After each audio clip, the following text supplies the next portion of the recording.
최근 정부가 부동산 공시가격 현실화율을 현행대로 유지하겠다는 결정을 내렸습니다. 불안한 시장을 안정시키고자 하는 결정이라고 하죠. 네, 그렇습니다. 하지만 그래도 시장의 불안은 여전한 것 같습니다. 집값은 쉽게 안정되지 않고요. 네, 갖가지 부동산 대책에도 오히려 집값 안정은커녕 서울로의 쏠림 현상은 심화되고 있다는데요. 어떤 상황인지 김인만 부동산 경제연구소의 김인만 소장 모시고 알아보겠습니다. 안녕하세요. 안녕하세요. 네, 시간이 너무 빠릅니다. 11호 부동산 대책 나온 게 조금 있으면 이제 한 달이 되는데요. 네네. 이 사이에 부동산 시장에 좀 변화가 있었을까요? 변화는 일단 11호 대책 발표되고 이제 한 달 정도 되고 있는데 일단 대책 발표되고 나온 한국부동산원 통계를 보게 되면 오히려 집값이 올랐다는 통계도 살짝 나왔는데 그거는 5일장이라고 하죠. 토지거래가구역이 10월 20일부터 적용이 됩니다. 그러면 10월 15일부터 19일까지 이 5일 동안은 전세를 끼고 팔 수도 있고 살 수도 있기 때문에 뒤늦게 이제 막차를 타자는 분들이 몰려들면서 높은 수치가 나왔고요. 서울 평균이 0.5% 나왔는데 10월 4주차 통계를 보게 되면 0.23%로 상승률은 다시 내려왔습니다. 그러면 이제 안정을 찾고 있다는 얘기인데요. 강력한 대책이죠. 서울 전역과 경기도 전역을 규제 지역과 토지 거래가 구역으로 묶었기 때문에 당분간은 이렇게 하향 안정 흐름 이어질 것 같습니다. 서울 전체를 본다면 아마 12월 올해 말까지는 아마 0.05% 이 정도 수준까지는 내려올 것 같고요. 거래량도 지금 계속 내려오고 있습니다. 이 분위기에 거래가 늘어나면 그게 이상한 거죠. 그래서 다 틀어막았기 때문에 올해 거래가 많았던 달이 3월에 토지거래가구역 풀고 묶고 했을 때 6월에 6.27 대책 발표되기 전에요. 그리고 9월, 10월에 거래량이 많았는데 11월, 12월 거래량은 아마 다시 4천 건대 정도로 내려올 것 같습니다. 그래서 안정은 찾고 있는데 이 안정이 불안정한 안정이라는 게 이제 중요하죠. 지속 가능하게 이렇게 좀 안정을 유지하면 좋겠는데 일단 급한 불, 뭐 주식시장으로 따지면 사이드카 발동을 해서 급한 불은 껐습니다만 구조적인 문제, 뭐 수급 문제라든지 공급 부족 문제, 유동성 문제가 해결이 안 되고 있고 특히 똘똘한 세 현상이 계속 지속이 되고 있기 때문에 불안한 안정이라는 말씀 드리고 싶습니다. 근데 결국은 서울 전체를 묶긴 했지만 그 이후에도 결국 양극화는 계속된다. 바뀌지 않고 있다라고 얘기를 하는데 네. 저렇게 꽉 다 묶어놓은 이유가 실제로 영향이 별로 없었다는 거잖아요. 왜 그렇게 한 걸까요? 역설적으로 일단 풍선 효과를 차단하겠다. 이게 네. 학습 효과에서 기인을 하는데요. 문재인 정부 시절에 이제 규제를 보게 되면 조정 대상 지역이라는 1단계 규제를 하고 그래도 집값이 올라가면 2단계 토지거래가구역, 투기과열지구 하고 그래도 올라가게 되면 토지거래가구역 묶어버릴 거야. 전세 끼고 사지도 팔지도 못하게 할 거야. 지역도 핀셋 규제라고 하죠. 강남구, 송파구 규제를 했는데 주변 지역이 올라가게 되면 마포, 성동 규제하고 서대문도 규제하고 동대문도 규제하고 그러다 보니 전국으로 다 퍼지더라. 그러면 이번에는 불을 한 번에 다 꺼버려야겠다라고 해서 규제도 다 한 번에 쏟아붓고요. 지역도 서울 전역을 다 묶었습니다. 경기도 12곳 포함인데 이렇게 묶으면 이제 안정이 돼야 되는데 이제 시장에서는 또 하늘이 무너지면 또 솟아날 구멍을 찾잖아요. 정책을 만드시는 분들은 책상에서 열심히 만들었는데 또 집을 사고 팔아야 되는 분들은 또 머리를 생각하고 방법을 찾는데 현장의 반응을 좀 살펴보게 되면은요. 강남 같은 지역들 같은 경우는 오히려 거래량이 늘었습니다. 왜냐하면 강남은 원래 규제 지역이었습니다. 2017년 파리 대책 때부터 8년 동안 규제 지역에 묶여 있었고요. 2020년부터 장삼대청 토지거래가구역 묶여 있다가 올 3월에 전체가 다 묶였기 때문에 오히려 상대적으로 우리가 유리해졌다라는 입장입니다. 우리는 발목이 잡혀 있었는데 다른 친구들은 자유롭게 뛰어다니다가 이제 같이 발목이 잡히다 보니까 조건이 똑같아졌네? 돈 있는 사람들은 오히려 우리한테 와라는 입장이니까 강남의 아파트를 사시려는 분들은 아무런 불편함을 느끼지 못하는 거죠. 상대적으로 노도광이나 이런 지역들 갑자기 규제가 묶인 지역들은 거래량이 급감했습니다. 그래서 지역별로 오히려 고가 아파트 시장이 오히려 거래가 되고 있는 이상한 현상들이 발생을 하고 있고요. 최근에 제가 동탄 신도시를 다녀왔는데 동탄 신도시는 규제 지역에서 빠졌습니다. 광교 신도시까지 규제로 묶이고요. 동탄 신도시는 빠지다 보니까 투자 수요들이 또 몰려들면서 한 11억, 12억 하던 아파트들이 1, 2억 정도 또 호가도 오르고 거래량도 많이 늘어났습니다. 마음속에는 이러다가 우리도 또 규제될 거야. 규제되기 전에 빨리 사야 돼라는 심리가 작동이 되는 거고요. 또 하나 재밌는 현상은 규제 지역들 중에서 의왕시도 규제 지역에 묶였거든요. 묶였는데 의왕시에 뭐 13억, 14억대 아파트들이 거래가 되고 있습니다. 그래서 왜 거래가 되냐 보니까 이번 규제에서 15억 커트라인이 있었거든요. 25억 넘어가게 되면 대출 한도가 6억에서 2억으로 줄어들고요. 15억에서 25억 사이는 6억에서 4억으로 줄어듭니다.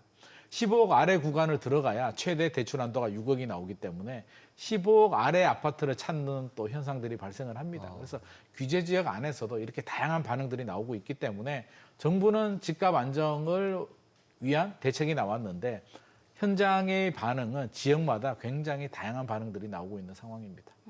그런 걸 이제 종합하면 이제 결국에는 정말 똘똘한 한 채, 그것만 찾아가겠다. 이런 흐름으로 볼 수 있는 거네요. 결국에는 똘똘한 채 현상이 사라지지는 않을 거고요.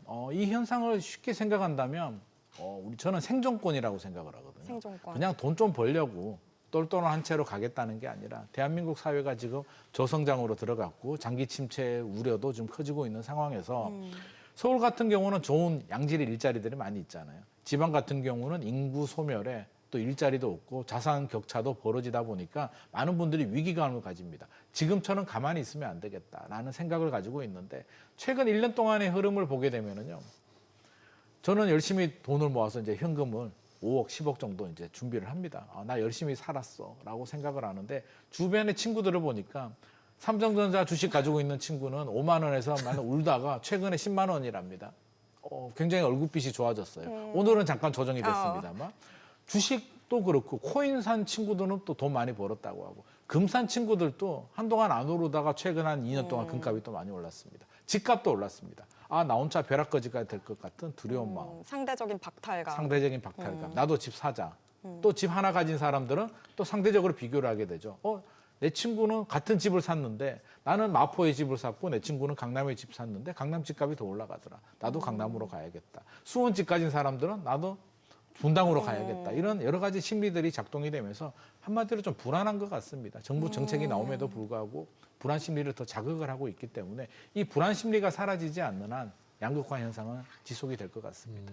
좀 다른 얘기긴 한 똘똘한 한 채가 네. 제가 자꾸 의심이 드는 게 똘똘한 한 채가 나온 다음에 집값이 과연 빠졌는가 생각해보면 똘똘한 한 채가 나와서 집값이 더 오른 건 아닌가? 이런 생각도 갑자기 들더라고요. 어떻게 보세요, 그런 거는? 집값이 떨어지진 않았죠. 똘똘한 지역들은 더 올랐고요. 그러니까 똘똘하지 않는 지역들은 오히려 또 약세를 보여주고 있는데 똘똘한 한 채를 안 했다라고 하면 어떻게 됐을까요? 똘똘한 채를 안 했더라면 이게 똘똘한 채의 원인이 다주택자 규제에서 출발을 합니다. 그렇죠. 주택을 많이 가지게 되면 불이익을 당하거든요. 세금적으로. 그러면 지방에 뭐 한 3억짜리 세 채를 가지신 분보다 30억 아파트 하나 가지신 분이 세제 부담이 더 적다 보니까 똘똘한 한 채를 가지게 되는데 그럼 우리 마음이 똑같잖아요. 인천에 한 채, 서울에 한 채, 지방에 한 채 가지고 있다면 어떤 생각을 하겠습니까? 예전 같으면 그냥 내버려 두고 알아서 이렇게 했다면 지금은 안 되겠어. 두 채를 팔고 한 채를 가게 되고 이 한 채도 마음에 안 든다면 세 채를 팔고 똘똘한 한 채를 가기 때문에 주거 인프라가 좋고 교육이나 역세권 모든 게 다 좋은 핵심 지역들 소위 말해서 서울의 한강벨트 지역들 또 경부벨트 과천이나 판교 분당 같은 지역들은 수요가 몰리면서 천정부지 올라가고 있는 반면에 나머지 지역들은 그렇지 않습니다. 이게 예전처럼 상승장으로 보면 안 될 것 같고요. 문재인 정부 시절에는 결국에는 전국이 다 올랐는데 지금은 그런 상황은 아닌 것 같습니다. 이게 상승장은 아닌데 불안하니까 똘똘한 한 채로 몰려들면서 올라가는 곳들만 올라가는 상황입니다. 그래서 오히려 그러니까 지역 불균형을 만든 정책 아니냐 이거죠. 오히려 그러면 오히려 풀어버리는 결과적으로- 게 지역 균형 발전인데 지역 불균형 정책이잖아요. 지금 이게. 지금 그런 목소리들이 나오고 있고요. 네. 여권 내에서도 다주택자 규제를 이제 폐지해야 되는 것이 아닌가. 정말 집을 여러 채 가진 사람이 정말 투기였는가에 대한 지금 고찰이 시작이 되고 있습니다. 그래서 저는 많은 정책 변화가 있을 것 같아요. 그래서 노무현 정부, 문재인 정부 두 정부가 다주택자 규제를 해서 똘똘한 채 현상이 만들어졌는데 결과적으로는 우리가 잡으려는 고가 아파트 시장은 더 올라가더라라는 역설이 나오기 때문에 지금 이 부분에 대한 다시 근본적인 원인 분석을 하고 있으니까 저는 다주택자 규제는 폐지가 될 것 같고요. 대신 주택 수를 합쳐서 그냥 가액으로 가는 게 맞는 것 같습니다. 3억짜리 세 채보다 3억짜리 세 채면 9억, 30억 아파트 하나면 30억 아파트가 세금을 더 내는 게 맞는 것 같고요. 내가 거주하는 1주택에 대해서는 또 세제 혜택을 좀 주는 게 맞는 것 같습니다. 코너 오프닝에서도 나왔었던 부동산 공시가격 현실화율 현행 유지, 요것도 좀 설명 부탁드릴게요. 일단 공시가격이 이제 굉장히 민감한 이유가 우리 세금에 영향을 주게 되는데 세금뿐만 아니라 공시가격은 의료보험에도 영향을 주게 되고요. 한 67개 정도 되는 행정제도에 영향을 주게 되는데 제일 민감한 게 이제 재산세, 종합부동산세에 영향을 주게 됩니다. 특히 이제 종합부동산세가 이제 핫 이슈인데 문재인 정부 시절에 종합부동산세가 많이 올라가면서 이제 또 어려움을 당했던 분들도 있는데 종합부동산세를 결정하는 요인은 첫 번째는 공시가격입니다. 공시가격은 집값의 70% 정도, 지금 공동주택, 아파트 같은 경우는 해당이 되고요. 두 번째 공정시장 가액 비율이라는 게 있습니다. 이건 할인율 같은 겁니다. 60에서 100%까지 적용이 되는데 현재는 60%까지 적용이 되고 있는 부분이고요. 세 번째는 세율입니다. 문재인 정부 시절에 이 세 가지를 다 올렸죠. 세율도 올리고 공정시장 가격 비율도 올리고 공시가격도 올렸는데 지금은 그렇지가 않고요. 이제 이슈가 공시가격입니다. 공시가격을 올리는 방법은 두 가지가 있습니다. 하나는 집값이 올라가게 되면 자연스럽게 공시가격이 올라가는 방법이 있고요. 두 번째는 공시가격 현실화라고 해서 왜 시세 대비 공시가격을 60, 70%로 하느냐. 집값과 비슷해야 되지 않냐. 그래서 10년에 걸쳐서 90%를 올리겠다. 한마디로 집값 상승분 플러스 현실화율 더 올리겠다라는 게 이제 현실화율인데 그러다 보니까 세금 부담이 너무 커졌고요. 이번에도 내년에 똑같이 윤석열 정부처럼 69%로 동결하겠다라는 겁니다. 그럼에도 불구하고 세금 부담은 내년에 늘어납니다. 늘어나는 이유가 있습니다. 왜냐하면 집값이 많이 올랐기 올라서. 때문에 집값이 많이 올랐는데 세금을 많이 내야 되는 건 뭐 지극히 정상인데 올랐는 지역들만 세금이 많이 나옵니다. 그래서 예를 들면 반포자이 아파트 같은 경우는 올해 1,200만 원 정도 냈다면 내년에 아마 1,800만 원 정도 될 것 같은데 저는 불만이 없을 것 같아요. 왜? 내 집값이 올라서 600만 원 더 내는 거에 대해서 누구를 원망하겠습니까? 결국에는 자기 집값이 올라간 지역들은 이 정도 한 30에서 40% 정도는 세부담은 내년에 늘어날 수 있겠다 정도는 마음의 각오를 하시고요. 혹시라도 이 뉴스를 보면서 우리 집도 오르는 거 아니야 라고 한다면 우리 집값이 오르지 않았다면 내년에 세금 부담은 크지 않습니다. 그 마음을 잘 가다듬어야겠네. 안 올랐다고 슬퍼하지 말고. 오히려 보유세가 좀 올라가면 우리 집값도 올라갔구나라고 좀 즐거운 마음으로 좀 세금을 근데 이제 내주시면 그러다 보니까 좋지 이제 않을까. 지금은 이제 이런 식으로 한채 하는 거가 경매 시장까지 연동이 돼 있다고 하는데 경매 네. 시장은 어떻게 바라봐야 되는 건가요? 최근에 경매 시장이 완전히 핫합니다.